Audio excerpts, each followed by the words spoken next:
প্রিয় দর্শক, সবাইকে স্বাগতম বেলা শেষের নতুন একটি পর্বে। ত্রয়ী আছি আপনাদের সঙ্গে এবং বরাবরের মতো আজও আমাদের সঙ্গে আছেন একজন অতিথি।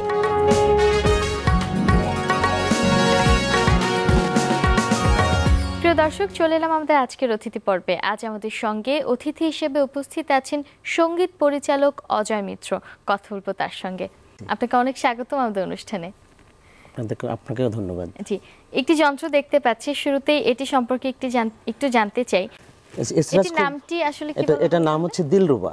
আচ্ছা, এটা বিশেষ করে ক্লাসিক্যাল ধ্রুপদাঙ্গ গানের সাথে বেশি বাজে। আচ্ছা, এবং এর মানে এটা মানে সাউন্ড যেটা টোন সেটা খুব ওয়েটি, অর্থাৎ খুব ভারী। যেমন ধরেন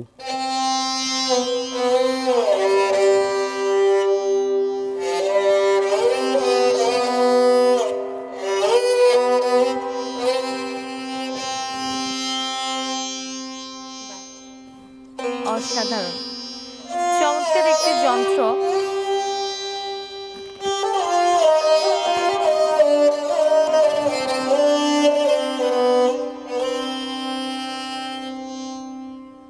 বাহ, অ্যাকোস্টিক যন্ত্র দেখে হঠাৎ করে একটি বিষয় সম্পর্কে আপনার কাছে জানতে ইচ্ছে করছে। বর্তমান যারা সঙ্গীত পরিচালক আছেন তারা কিন্তু বেশিরভাগই কিবোর্ডের মাধ্যমে টিউনগুলো বের করে নিচ্ছেন। আমরা কিন্তু অ্যাকোস্টিক যেই যন্ত্রগুলো সেটির ব্যবহার খুব কম দেখছি। এ বিষয়ে আপনার কি বলবার আছে? আমার এ বিষয়ে অনেক কিছু বলবার আছে।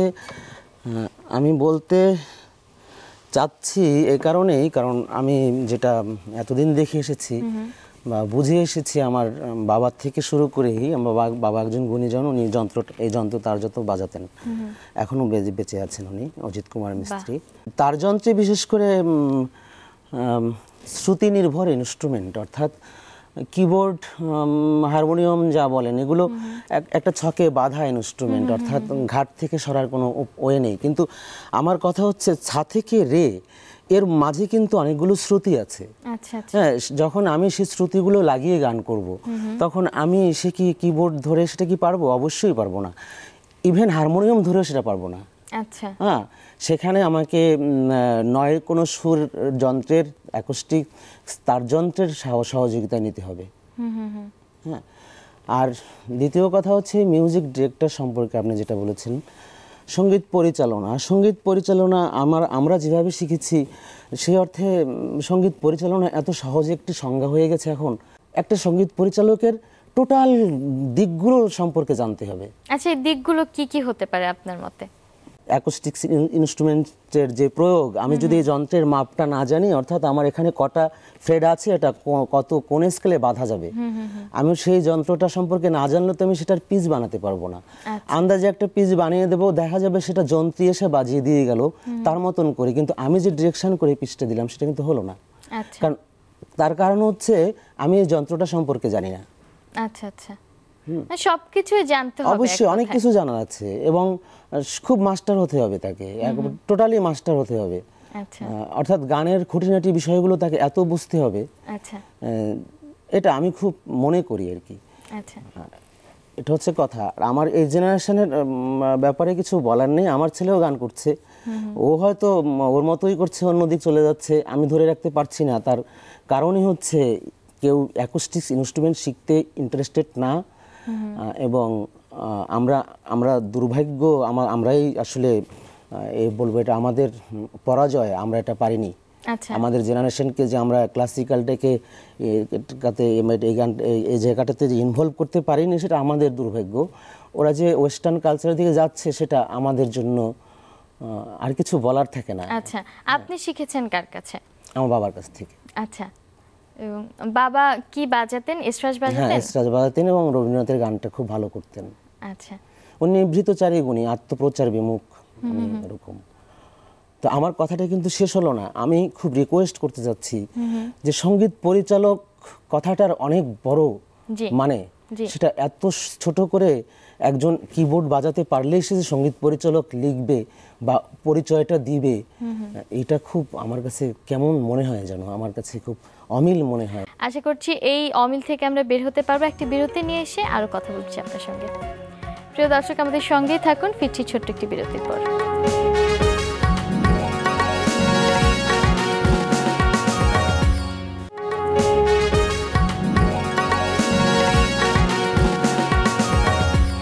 দর্শক, ফিরে এলাম আমাদের আজকের অনুষ্ঠানে। কথা বলবো অতিথির সঙ্গে। আপনি বর্তমানে কি নিয়ে ব্যস্ত আছেন? আমি রবীন্দ্রনাথের কাজ নিয়ে একটু বেশি ব্যস্ত আছি। আগে অনেক কাজ করেছি, অনেক অ্যালবামই আমার আছে। বাপ্পা টুটুলের অ্যালবাম আছে, আধুনিক গান সুর করা, লেখা, সুর করা গান আছে আমার। ছামিনা আপার গান আছে, সেগুলো সব আপনার লেখা? হ্যাঁ, আমার না, সুর কম্পোজিশন টোটাল। আচ্ছা আচ্ছা।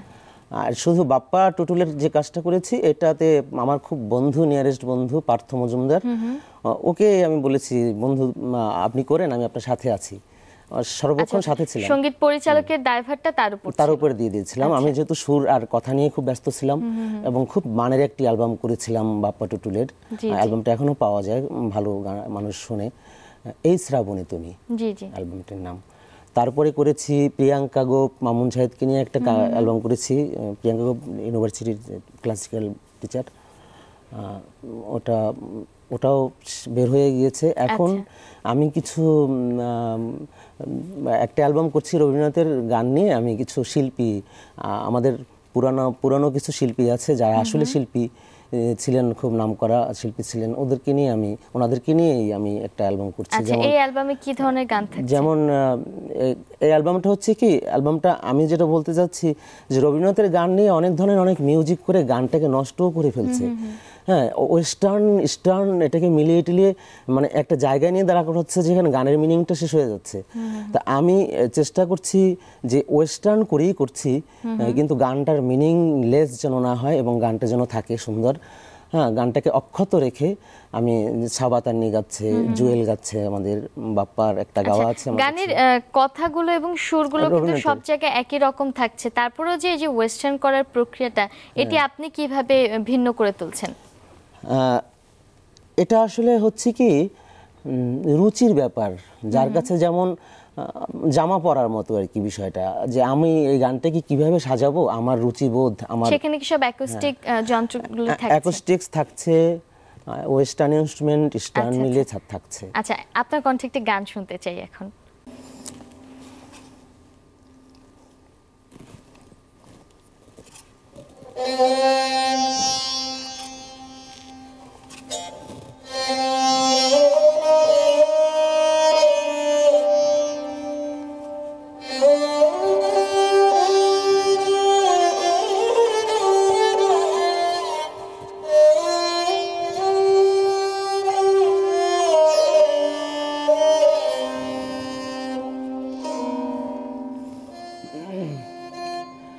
জীবনে আমার যত আনন্দ পেয়েছি দিবস রাত, সবার মাঝারে আজিকে তোমারে সুরিব জীবন নাথ।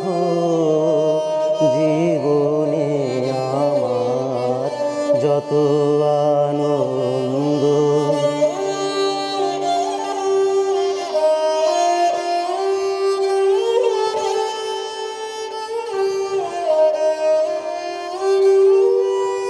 যেদিন তোমার জগত নিরখি হরষে পরাণ উঠেছে পুলকি, যেদিন তোমার জগত নিরখি হরষে পরাণ উঠেছে পুলকি, সেদিন আমার নয়নে হয়েছে তোমার নয়ন পাত।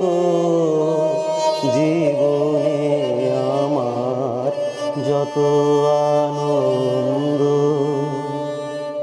বাহ, অসাধারণ অসাধারণ একটি আবেশ তৈরি হলো আমাদের আজকের আয়োজনে। আপনাকে অনেক ধন্যবাদ গানটি শোনাবার জন্য। আপনি তো রবীন্দ্রসঙ্গীত ছাড়াও অন্য ধরনের গান করেছেন, সে বিষয়ে একটু জানতে চাই। সে বিষয়ে হ্যাঁ, অন্য ধরনের গান করেছি বলতে আধুনিক গান করেছি। ছামিনা আপার একটা গান করা আছে, আকাশের বিশালতায়, খুব সুন্দর গানটা।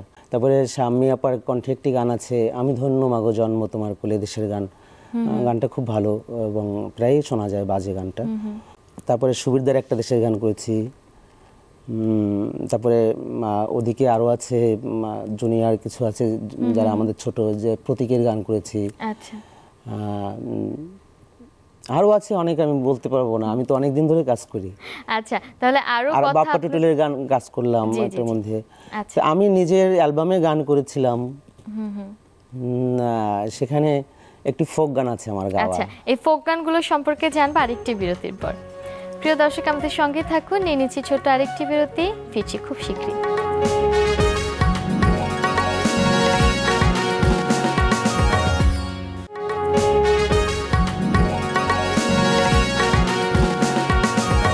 প্রিয় দর্শক, ফিরে এলাম বিরতির পর। আমাদের সঙ্গে আছেন সঙ্গীত পরিচালক অজয় মিত্র। ত্রয়ী আছে আপনাদের সাথে। চলুন আবার কথা বলি। ফোক গান সম্পর্কে আপনি বলছিলেন, ক্লাসিক্যাল ফিউশন ধর্মী একটি অ্যালবাম আপনি করছেন, একটি গবেষণা ধর্মী কাজ, সেই অ্যালবামটি সম্পর্কে একটু জানতে চাই। হ্যাঁ, এটা আমার অনেক শ্রমের কাজ, আমি বহুদিন ধরে করছি কাজটা। যেখানে ক্লাসিক্যালের সাথে ভয়েস ইনস্ট্রুমেন্টাল করে রবীন্দ্রনাথের গানটা করিয়েছি। এরকম 9টা গান নিয়েছি আমি, 9টা রাগের উপরে। তার ক্লাসিক্যাল ভয়েস করেছেন প্রিয়াঙ্কা গোপ, দিলরুবাতে রাগ বাজিয়েছি আমি, ইউসুফ খান, আর একটা ছেলে আছে সে তার বাজায়, সৈকত। আচ্ছা, এই তিনজনে। আর গান করেছে বুলবুল ইসলাম, গান করেছে ফাহিম হোসেন চৌধুরী, গান করেছে অনিমা রায় একটা করেছে, আর প্রিয়াঙ্কা করেছে, আমি করেছি।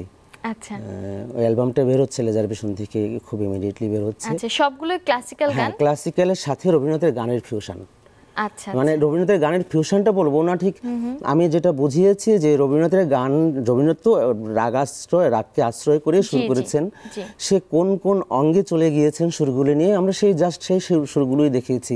মানে ব্যাপকভাবে ক্লাসিক্যাল নিয়ে কোনো কাজ করিনি আমরা। আচ্ছা, আচ্ছা, নাম দিয়েছেন ক্লাসিক্যাল ফিউশন। হ্যাঁ, এটা নাম হতে পারে এরকম, নামটা এখনো সিলেক্ট করিনি, তবে এটাই ক্লাসিক্যাল ফিউশনই বলা যাবে। আচ্ছা, ভবিষ্যতে কি করবার পরিকল্পনা আছে?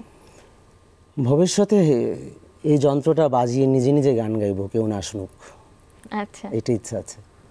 আপনার ভবিষ্যৎ প্রজন্ম কিন্তু চাইবে আপনার কাছ থেকে কিছু শিখতে, জানতে, সে বিষয়ে কি ভাবছেন? সে বিষয়ে ভাবনা তো অনেক, আমরা এটা শিখেছি, মানে শেখার মানুষ পাচ্ছি খুব কম, উৎসাহ কম পাচ্ছি। জেনারেশনটা আসলে সহজে গান করতে পারছে, তো সুরে অনেক কিছু হেল্পফুল বিষয় টিষয় আছে, সফটওয়্যার দিয়ে করা যায়, যার জন্য ওরা এতটা সাধন টাধন মনে হয় মানছে না। কি জানি, হয়তো বা জানি না কোন দিকে যাবে পরে। তবে আমার মনে হচ্ছে যে আমাদের গান বাজনাটা একটু অন্যদিকে ঘুরে যাচ্ছে, চেঞ্জ হয়ে যাচ্ছে। অনেক ভালো লাগলো আপনার সঙ্গে কথা বলতে পেরে। গান শুনতে শুনতে আমরা বিদায় নেব, তার আগে আবারও আপনাকে অনেক ধন্যবাদ। আপনাদেরকেও ধন্যবাদ, এসিটিভির কলাকুশলী বৃন্দকে ধন্যবাদ, আমার শুভেচ্ছা রইল। আর আমার জন্য আশিস রাখবেন, আমি যেন গান করতে পারি, এটাই। জি, আমি আমার দর্শকদের কাছ থেকে বিদায় নিয়ে এসে তারপরে গান শুনি। প্রিয় দর্শক, আমাদের সঙ্গে থাকবার জন্য সবাইকে অনেক ধন্যবাদ। আবারও দেখা হবে বেলা শেষেতে নতুন অতিথিকে সাথে নিয়ে। সবাই ভালো থাকবেন, সুস্থ থাকবেন, এসিটিভির সঙ্গেই থাকবেন।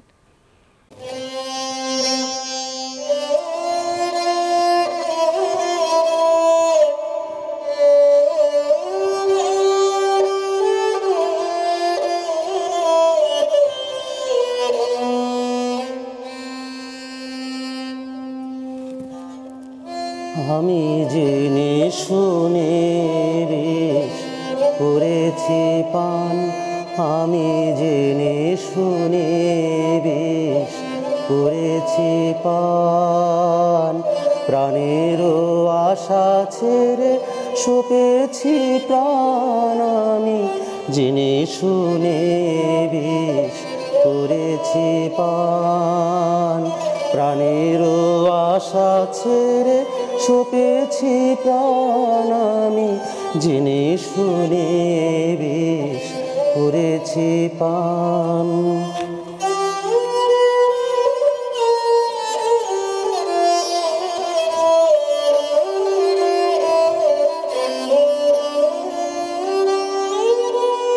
যতই দেখি তারে ততই দহি, আপন মন জ্বালা নীরবে সহি, যতই দেখি তারে যতই দহি আপন মন জ্বালা নীরবে সহি, তবু পারিনে দূরে যেতে মরিতে আসি। লই গো বুক পেতে অনল বানামি, জেনে শুনে বেশ করেছি পান। আমি জেনে শুনে বেশ করেছি পান। যতই হাসি দিয়ে দহন করে, ততই বারে তৃষা প্রেমের করে। যতই হাসি দিয়ে দহন করে, ততই বারে তৃষা প্রেমের তরে। প্রেমে অমৃত ধারা যতই যাচি, ততই করে প্রাণে অসনিদান। আমি জেনে শুনে বেশ করেছি পান। আমি জেনে শুনে বেশ করেছি পান।